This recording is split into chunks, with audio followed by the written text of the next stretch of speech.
Pilates. Thanks for joining me again today. I thought we'd do a little bit of restorative stretch. I don't think I have a full restorative stretch class anywhere in the playlist. We have some quick stretch routines, but let's kind of cover all the bases. So we'll be going from top to bottom, and we will be on the knees a little bit more than we are in my regular restorative classes, but I will be offering alternatives if you can't be on the knees comfortably. So let's start by rolling the shoulders up, back, and around.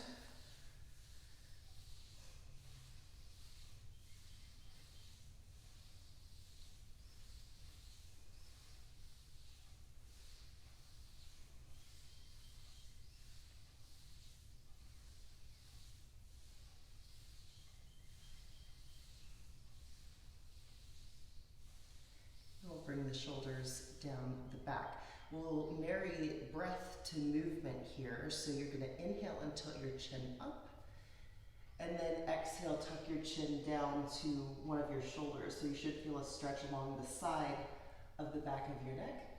And we'll bring it up back to center. And when you're ready to exhale, we'll take it down to the other side. So finding the stretch from about the base of the skull to the top of the shoulder. And just going at your own pace here.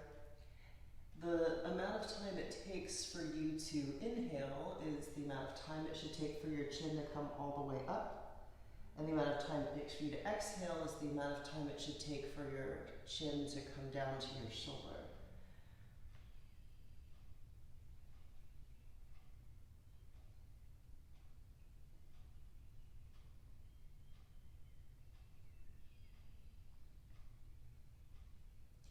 And the next time the chin comes up, just leave it up. And then we'll exhale, tuck the chin straight down to the center of the chest. And try to flatten out the back of the neck toward the ceiling as best you can. And if you have ever had any kind of whiplash or cervical disc conditions, you just want to keep your chin tucked to your chest. You don't want to add any pressure to that. But if you can and you want to, you can interlace your fingers above the head, gently press the palms down onto the back of the head, and that should increase the stretch down the entire neck and maybe down in between the shoulder blades. But again, only go in that direction if there's no contraindication. We'll release the hands to the knees, bring the chin back parallel to the floor. Let's drop your right ear to your right shoulder and press your opposite hand, your left hand, into the floor next to me. I think sometimes YouTube flips the image, so I'm not sure what you're seeing, but in my experience, right ear to right shoulder, the stretch is down the side of the neck and top of the left shoulder, and the left hand is pressed into the floor.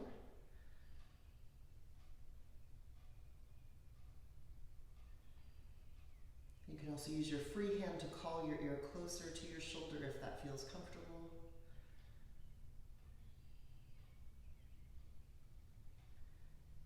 And let's swap sides, left ear to left shoulder. Your right hand can press into the floor if you'd like a little extra. And kids, you never have to sit with your feet crossed. That's just how I'm comfortable sitting, but you can sit however you're comfortable.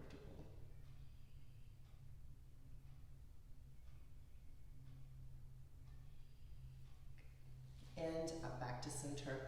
Let's get the front of the chest and shoulders opened up. This is one of my favorites. We'll just drop the shoulder over the opposite knee. So trying to find a stretch right where your chest and shoulders come together in the pectoral area. Some people don't feel it right in that zone. Some people feel it more down the length of their upper arms, and people feel it down the ribs, and some people even feel it all the way into the hip. All of that is fine. It's part of the same muscle chain. You'll ultimately feel the stretch when you happen to be the tightest at the moment.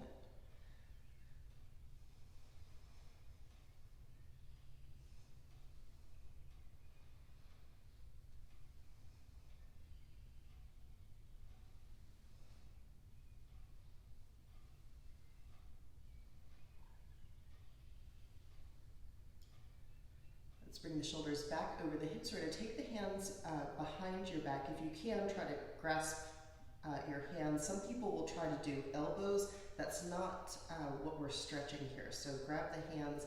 If If you can interlace, that's great, but it's not necessary. You're going to take your hands as high up behind your back as you can, and then you're going to pull your elbows to the wall behind you. So what we're stretching out is actually your bicep tendon. So you should feel a stretch down this top or front of the shoulder. And I like to do this stretch pretty early on. Sometimes people who have shoulder pain think that they have a rotator cuff tear, and sometimes it's just bicep tendinitis. So take the stretch with you, especially if you're doing lots of lifting. We're going to drop the hands down by your tailbone. Try to keep your elbows as straight as you can. And then we're going to tuck the chin to the chest, and you're going to swing your head from side to side, keeping your chin on your chest.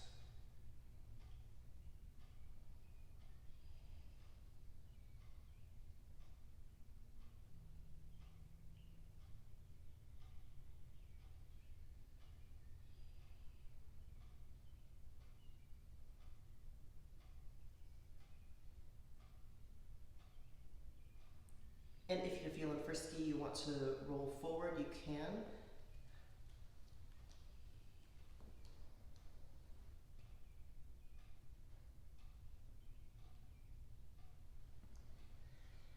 And roll it out. So we're going to stretch in between the shoulder blades now, and especially that subscapularis muscle. So a lot of people get knots right on the edge or on the underside of the shoulder blade. This is one of the best stretches to try to get a hold of that. So it doesn't matter which arm you are starting on, you're just going to bring one arm out and across your body. Grab hold of your wrist with your opposite hand. Pull your wrist down and away from you toward the floor. And I like to rest my hand on my knee. You don't have to do that, but it's there if you want it. And you'll simultaneously pull your shoulder up and back toward the ceiling. So the wrist pulls down, the shoulder pulls up. That should give you a stretch along the curve of your shoulder blade or between the shoulders. And if you're very flexible and you need more, you might pull your elbow away from your body toward the front of the room, and that can give you a little bit more if you need it.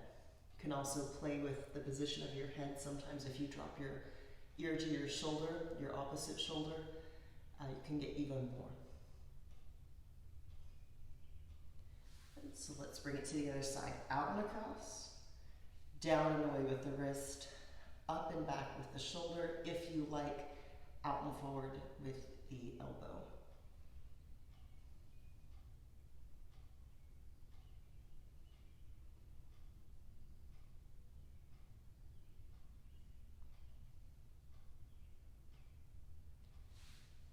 Good, we'll bring this back to center. So let's take our seated cat and cow, just arching and flexing the spine, going forward and backward, getting some fluids distributed around the discs, and this helps to open up the myofascial bands and that area where your spine and your hips come together. That's a tight spot for quite a lot of us. You can stick with your seated cat and cow if you like. In the Kundalini tradition, this is called camel ride, and you would use both hands on your front shin. So if that's more comfortable for you, then by all means, go for it. Generally speaking in yoga, if it's comfortable, it's correct. If you like, you can add a rotation to this. It's called Sufi grind. It gets a little deeper into the hips. It's not for everyone. Some people just don't care for it. Some people are susceptible to dizziness. So again, go where it feels good to go. If you feel like you're drawing a circle in the air with the crown of your head, so you're not just spinning, you're arching and flexing your back. So it's like the seated cat and cow, just with a rotation. And you can reverse the direction of your rotation. Sometimes it feels good to switch your feet.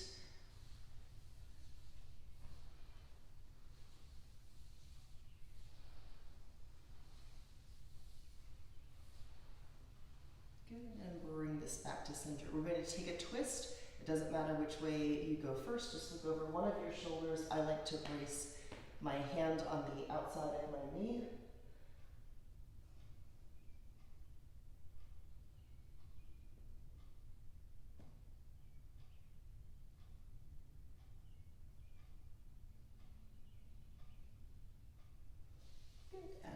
take it to the other side. If you stick with it and keep breathing, you might get a couple little pops and clicks. It should feel pretty good in the lower back.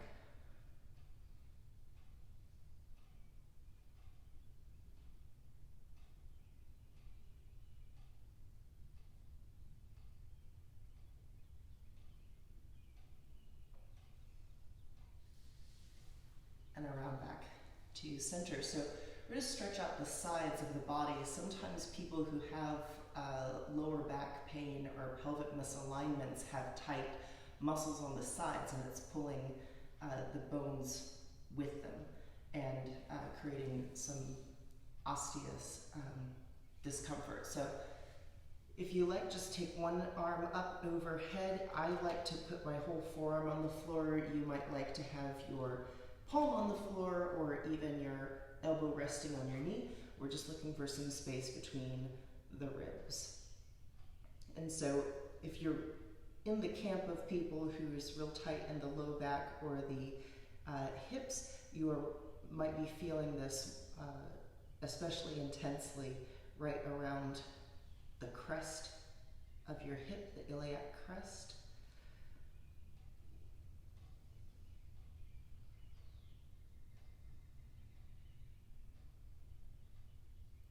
And over to the other side. So if you have real mobile joints, it's always a good idea to keep flexible because if you start to tighten up, the muscle tissue pulls the osseous tissue out of alignment. So you can buy some of that back just by keeping loosey-goosey.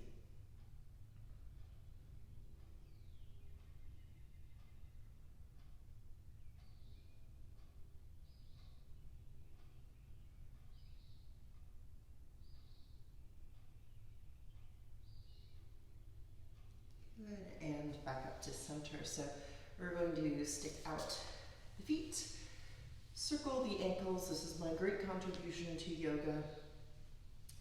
If you don't have strong ankles or flexible ankles, you haven't got much of anything. They're really a source of stability. So if you haven't got strong ankles, your knees have to do their own job plus anything your ankle didn't do in terms of stabilization and balance. And if you've got bad knees, then your hips have to do it. If you have bad hips, your low back has to do it. If you have bad back, then your shoulders and neck will get the brunt of it. And if you have a bad neck, well, you've run out of places to take on this work. So you might as well have strong ankles.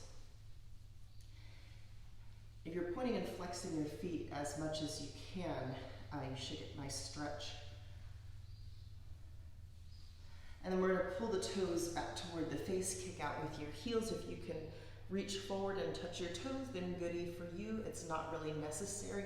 Most of the stretch comes from pulling the toes back and kicking out with the heels. So if the toes elude you because you're very long-legged or you don't have a lot of room in your hip socket or whatever, that's okay. Just keep your foot flexed. If you relax your foot, then nothing happens. So make sure you are keeping your toes pulled back.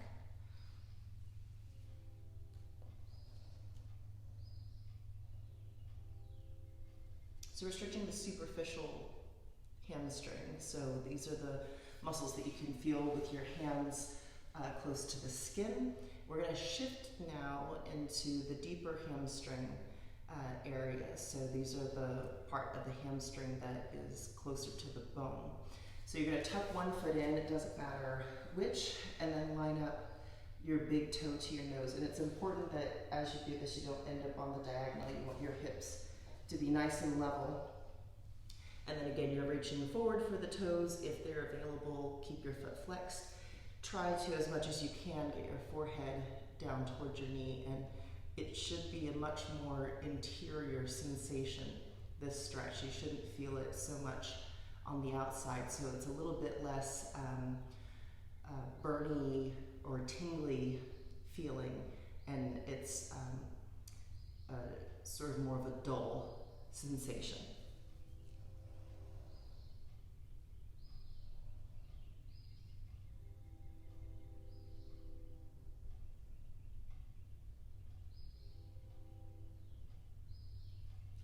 Good, let's swap sides. So same thing, big toe lined up to your nose. Again, a different area is going to be accessed if you keep your foot in line with your shoulder. And then again, there's a tendency for the hips to get away from you.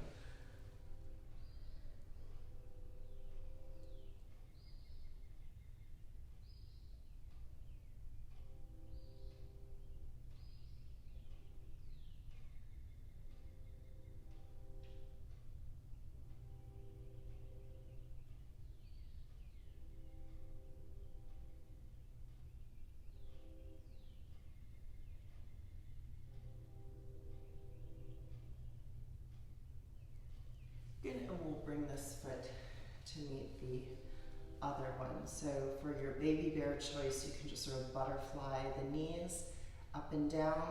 Mama bear, you can press the knees toward the floor. Papa bear, you can sort of set the forehead in the arches of your feet and get a real intense stretch right where your spine and hips come together.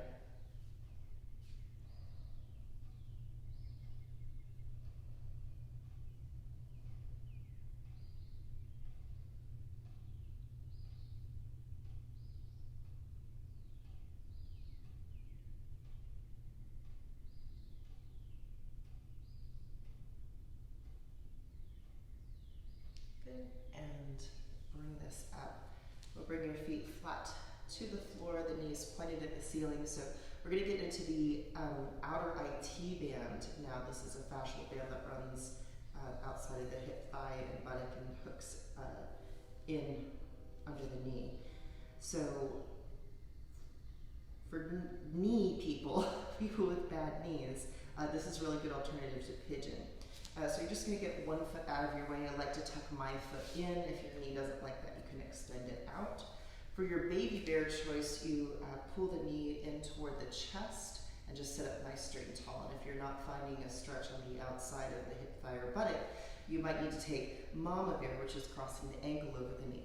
It is okay if your hip starts to float up off the floor, but we want to try to get it as close to the floor as you can, and that'll intensify the stretch in the piriformis muscle.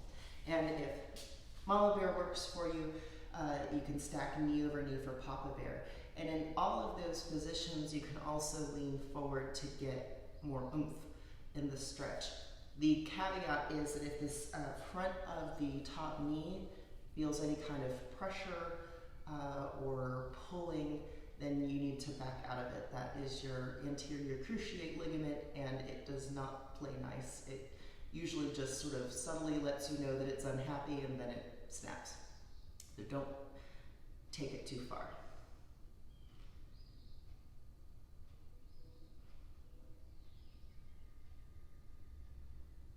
Good, let's change sides.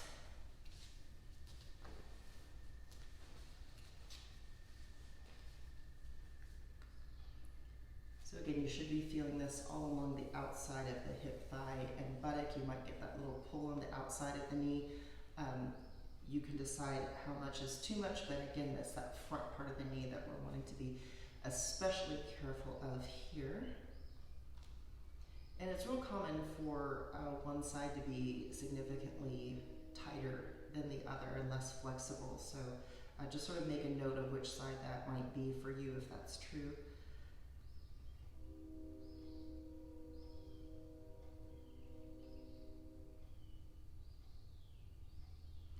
And let's take the feet out wide.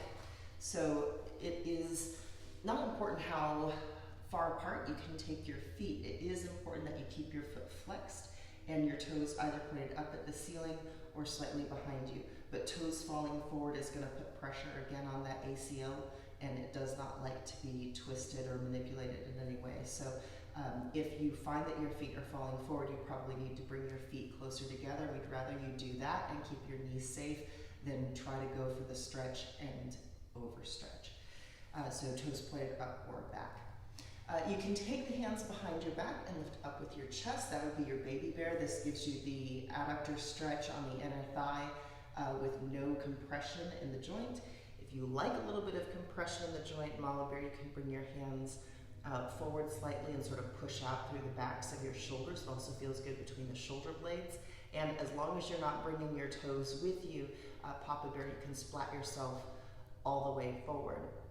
And it should be noted, the stretch in the inner thigh is the same, but shifting your weight forward or more forward puts compression in the joint, which has no particular benefit. There are some things that does, but it's just a sensation more than anything. So if you like compression, you're welcome to use it. If you don't like compression, you're not missing out on anything if you don't use it. So again, go where it feels good to go. If that compression isn't something you like, hands behind your back. Also, a lot of people feel like they can't go forward very far, and that is a function of the femoral head in the acetabulum. So where your thigh hooks into your hip socket, if there's a lot of room in the joint, then you can fold forward. If there's not a lot of room in the joint, you're not going to go very far, even if you're very flexible. The bones just aren't going to let you move. So how far you can go in part depends on the shape and size of your hip socket. So you might be very, very flexible and not be able to go forward very far, and that's fine. So now we'll take the hands to either side of one of your thighs, doesn't matter which. Again, check in with your toes, make sure they're pointed up or back and not forward. And you'll point your forehead over your knee.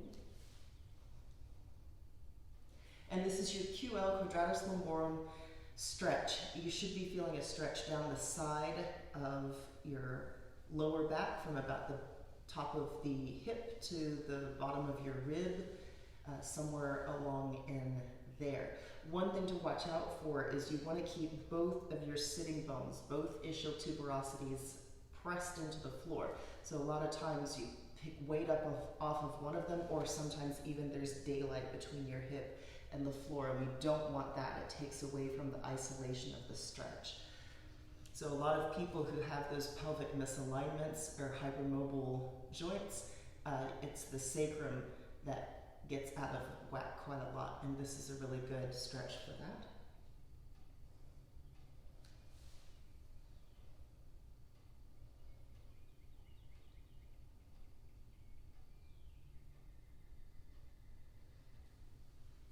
And let's take it to the other side.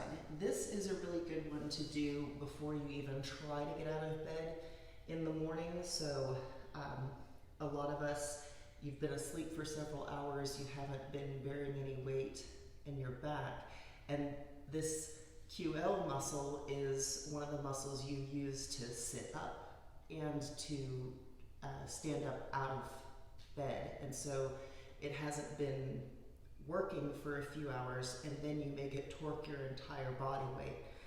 So it's a lot of work for a relatively small muscle. It's a good idea to stretch it before you even try to use it.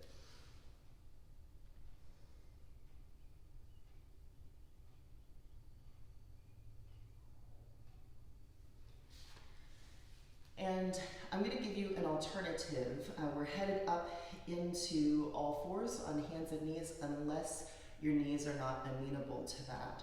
We're going to be taking lizard. So as a baby bear, you can tuck one foot in, and you drop your big toe forward and back like a metronome. Your hip is going to come up with you. So you're trying to find the stretch in the psoas on the front of the hip. If you can move your knee in this direction, you can also take the box twist. So your heel points at your hip, and then you take that hip and press it up and forward, down and back. And again, you should be getting that stretch somewhere along in the hip flexors. It'll give you the same thing if you can't be on the knees. If you can be on the knees, you'll come into all fours. As always, you could be on the flat part of your knuckles and gorilla fists. So you could be on the forearms if you needed to be. Let's sit your right foot forward and walk your hands and hips forward. And for me, I like to bring both of my hands to the inside of my arch. Some people like to have the foot between the hands, 6 of one, half dozen of the other. It doesn't matter. If it's stable for you, then it's fine.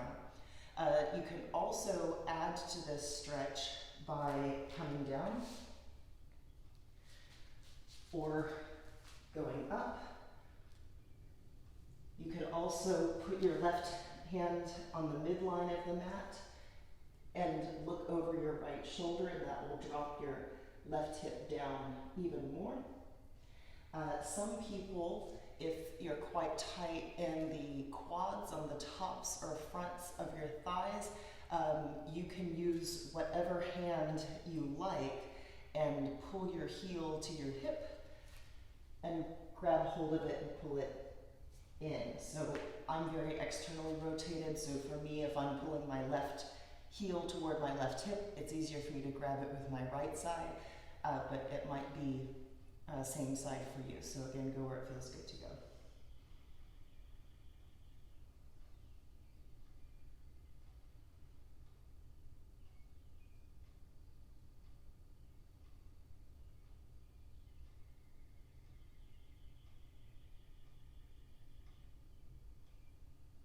Good, and we'll step back and change sides. So the left foot forward,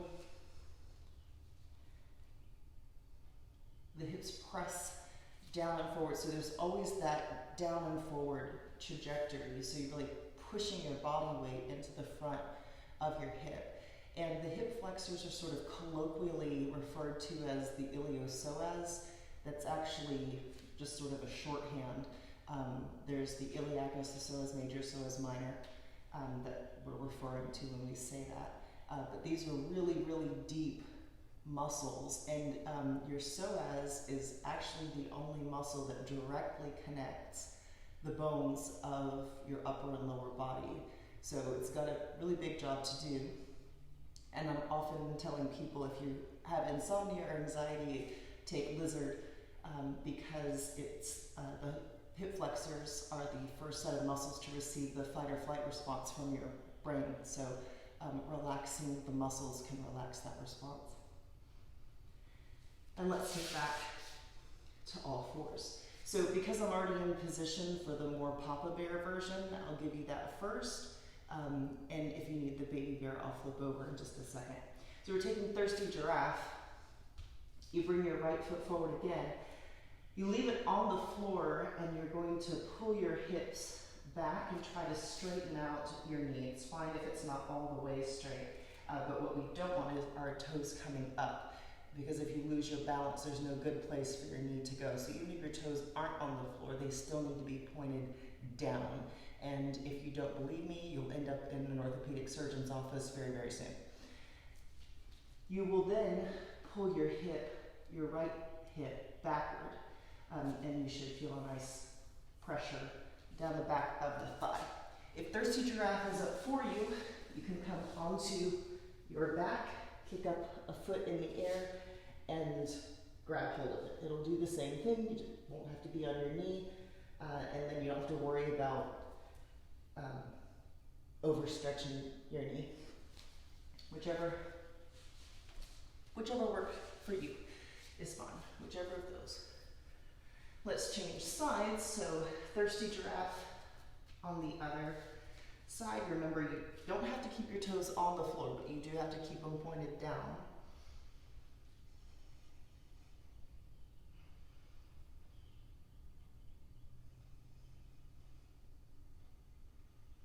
I also like to do Lord of the Fishes and compass pose, but there's a lot of twists and rights and lefts, and as I said, I'm not sure how the image looks to you, so if you want, you can throw those in once we're finished. And again, I'm more in position to give you the Papa Bear first, so I'm going to go advanced, and then I'll dial it back if you need it. Pigeon is something to stretch out the outer IT band again, and the piriformis, which sits right on top of your sciatic nerve. So if you have sciatic problems, this is a good one to take with you. You just bring your right knee forward. Swing your right heel inward. It's fine if your shin is not at 90 degrees. Let your knee decide how far you go on that. And then you scooch your left foot back and come onto the forearm. So as always, we never roll onto the outside of the hip, thigh, or buttock because that will tear up your knee. It might not feel bad. It might actually feel like you're getting a better stretch doing that, but what you're feeling stretching is, again, that anterior cruciate ligament, which doesn't stretch very much. It stretches a little bit and then it snaps. So your hips need to be nice and level in order to stay safe. If pigeon is not for you, your knee does not appreciate it, or your foot falls asleep easily, it doesn't matter. Come onto your back, cross your right ankle over the top of your left knee. Your legs will form a figure 4 or triangle shape, and you pull the left knee into the chest. You can just let your foot rest. A lot of people will sort of keep it active, just let it hang. It's not doing anything except pulling. And some people who are very flexible might just grab outside of their ankle and bring the shin at a more or less 90-degree angle to their chest. So as long as you're feeling the stretch down the outside of your right hip, thigh, and buttock, it doesn't particularly matter. And traditionally, this pigeon pose is held for anywhere 3 to 7 minutes. Some people can push it to 10.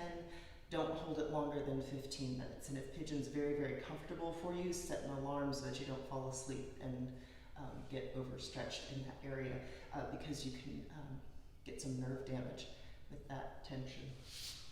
So it's good in little doses.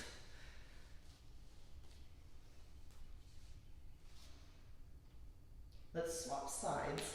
And so if your left knee is not available for pigeon, even if you did pigeon on your right side, again, you could flip over and take threaded needles on your left. If that's true for you, you're taking threaded needles, you're on your back, it's the left ankle over the right knee, and the more you pull the right knee into the chest, the more you should feel this on the outside of the left hip, thigh, and buttock. If you're in pigeon, again, it doesn't matter if your shin is pulled closer towards you or pulled closer away from you, as long as the front of your knee is on board with that. And your hips are level. Again, we never want you rolled onto the outside.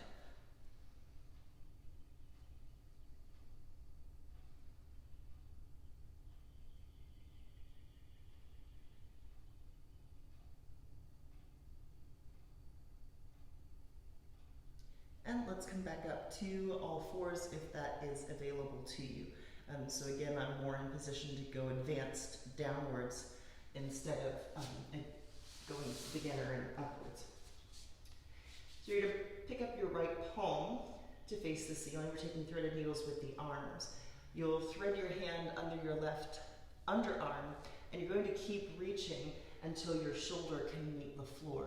If your shoulder can't meet the floor, don't put your ear down, because you could snap a tendon in your neck. If you can put your shoulder down, then you can rest your ear on the floor. And you should feel a stretch between the shoulder blades, so right in the rhomboids.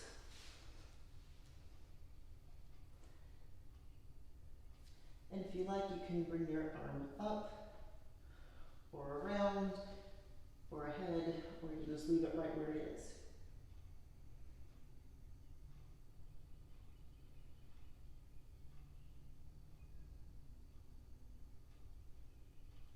We'll reseat the left hand and come back up to all fours, taking this on the other side. The left hand threads under the right. Because I can get my shoulder down, it's fine for me to set my head down. It should be noted there's no weight in the head or the neck. You should still be able to move very, very easily. So your neck is not designed to support body weight. So make sure you're taking extra care of yourself.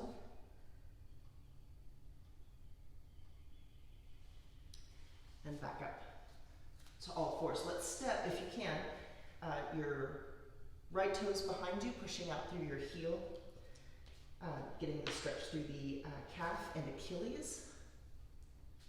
Stirrup tendon always snaps for me, so I don't know how loud that was. If you have your volume turned all the way up, sorry.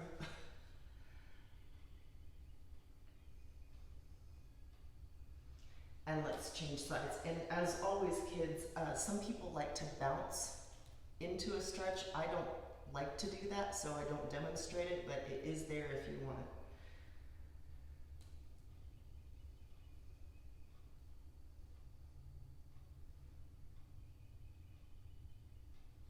Good, and bring this in. We'll come into, if you can, downward facing dog. If you can't be upside down or inverted in any way, you can come back to a seated forward fold. Just sit down and reach for your toes.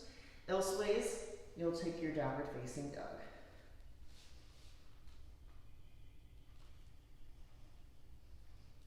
And you can always pedal your feet. Sometimes you'll hear people say you could bicycle your feet, that's what they mean. Pedal your feet. It just gets a little deeper into the calves. And a lot of times people who have IT band stuff have pretty tight calves. And then we'll release the knees to the floor, uncurl the toes, push your hips back to heels for your child's pose if that is available to you.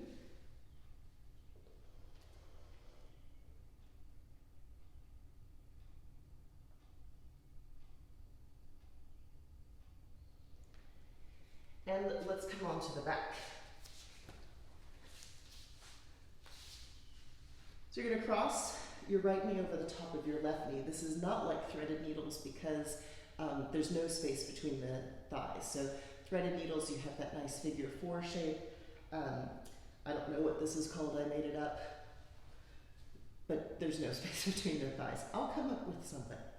Leave your left foot on the floor. Drop both of your knees over to the right. So as you do that, your left hip is going to come up off the floor, the left buttock probably, but the left foot and left shoulder should stay down ideally. And you can do whatever you like with your arms and hands and head. Some people like to splay out, some people like to be here or here, whatever. You don't have to have your head turned in a particular direction. If it works for you, then it works. But you'll feel this stretch right where the spine and the hips come together, and then again down the outside of the outer IT band.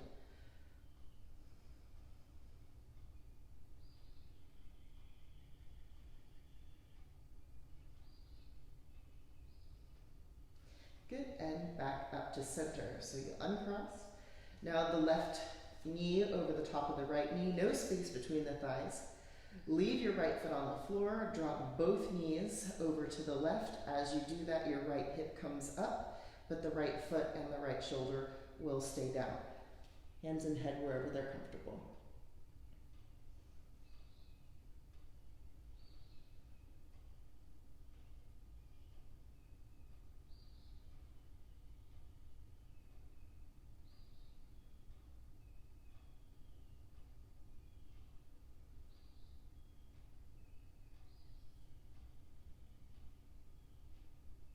And back up to center. So we're going to come onto the belly now. And we'll take Sphinx pose. So you will lift your chest and your shoulders, your forearms on the floor. They're pretty close together. You don't want your forearms and elbows to be shoulder width apart. You want them to be quite a bit closer together. And then you're going to drop your pelvis forward so you can maybe see a slight difference if you're not dropping your pelvis forward versus if you are. And it should give you a nice little stretch down the midline of your abdomen from about the base of the sternum to the top of the pelvic bone.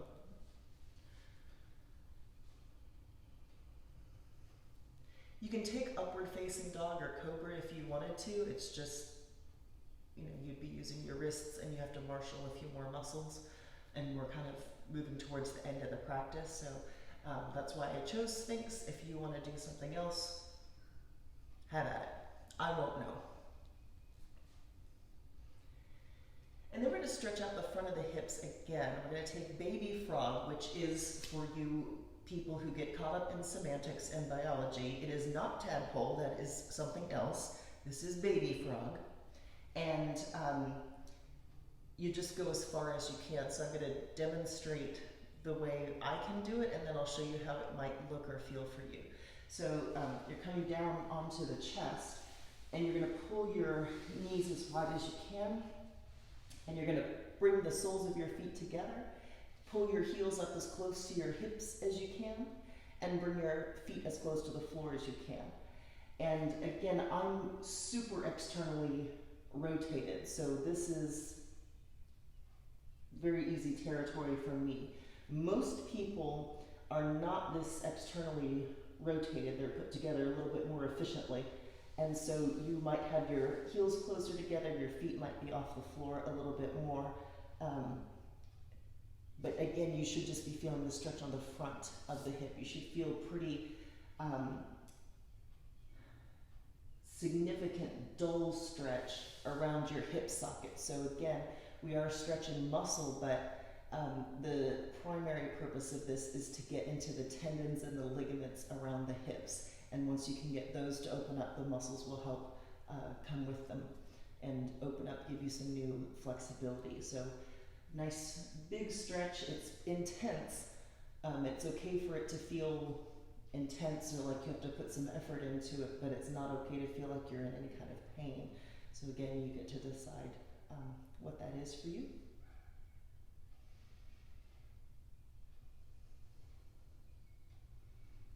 Good. We'll release and we'll come on to the left side. I like to be propped up on my elbow. This doesn't bother me. If it bothers your neck or shoulders, you could extend your arm and rest your ear on your shoulder on the floor. Your top leg is your right leg, so we're on the left side, so your top leg is your right.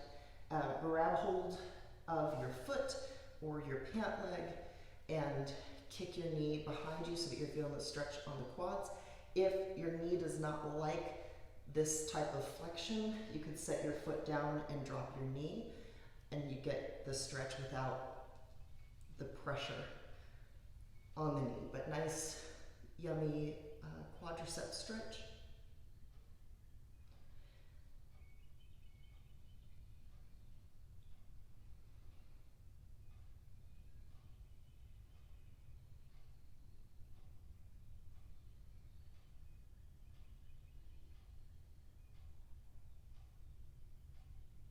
We're going to let go of the foot. Pull the knee in as close to your ear as you can so you can grab hold. If you can't grab hold of your foot and kick it up, that's fine. You could grab behind the thigh or again the pant leg, or you don't have to hold on with anything. You could just kick it up. But if you pull your knee in towards your ear, you might surprise yourself how much space you have. And I'm always telling people, practice this one as much as you can because it just makes a really good Christmas card pose. Certainly one that people will remember. We're stretching down the back of the thigh. We just did the front, the quads, we're now on the back and the hamstring.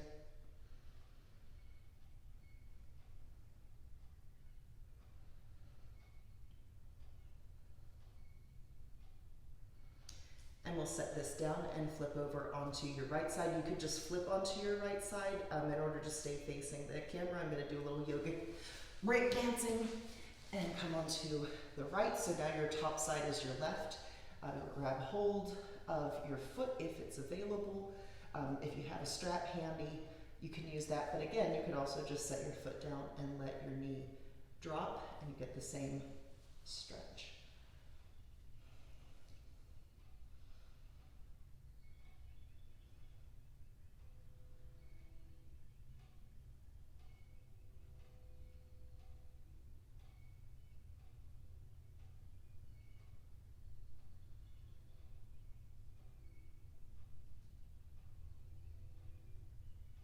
Good, and release, and again, you're going to pull your knee as close to your ear as you can, trying to grab hold of it and kick it up toward the ceiling.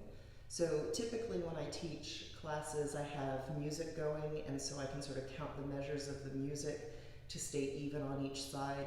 I typically don't have to give as much instruction with my regular students, so sometimes if I don't have to talk a lot, I can count the breaths. Here I have neither of those things because I am talking and I don't have the music because of copyright stuff. So I generally try to stay even on both sides, but if I didn't, then I'm sorry. You'll get over it. And if you don't get over it, there's no way to comment on this video, so.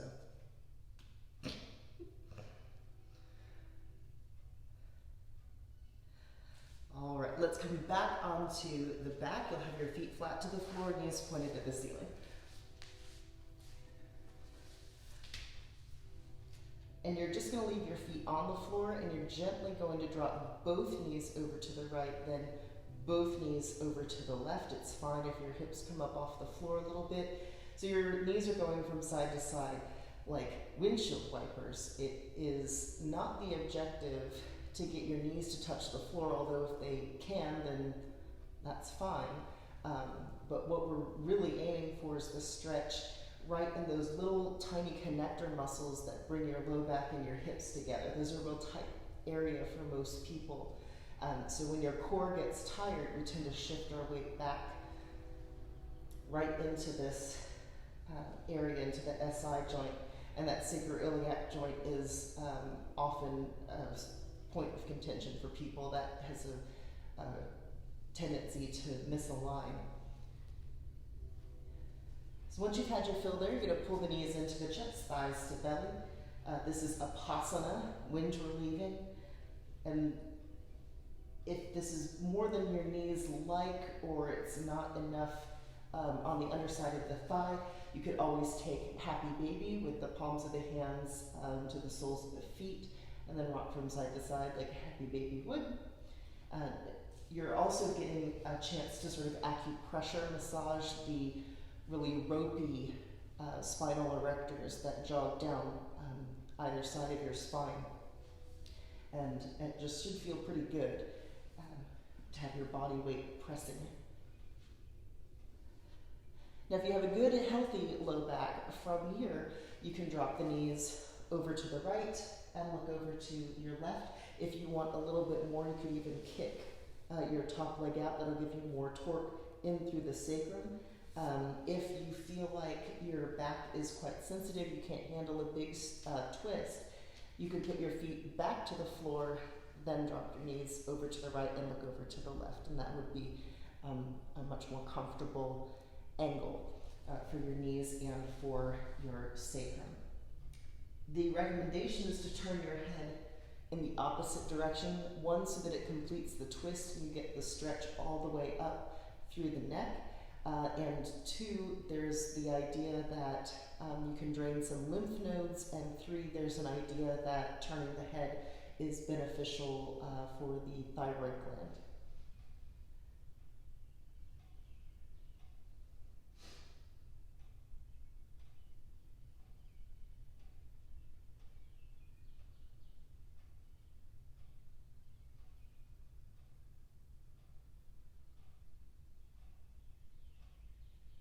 Good, and let's take this over to the other side. So again, I have no idea of our timing on this. This tends to be my tight side, so I might inadvertently hold you on this side a little longer, sorry.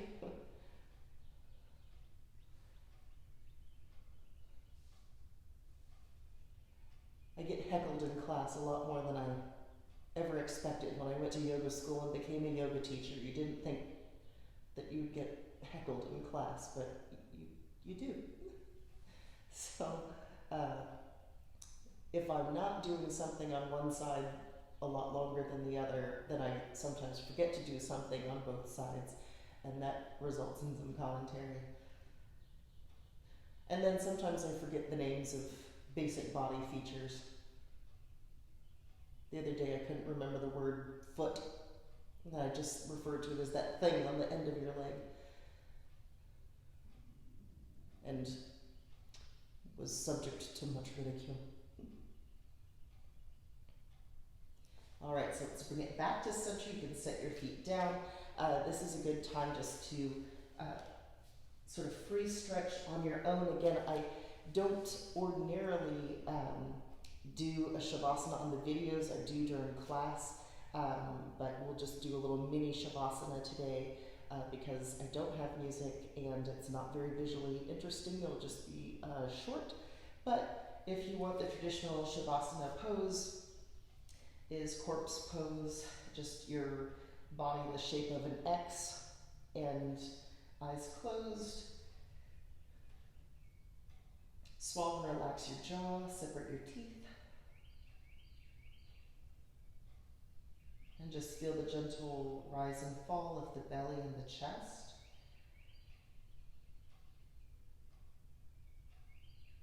Noticing how the clothing shifts on your skin as you're doing that.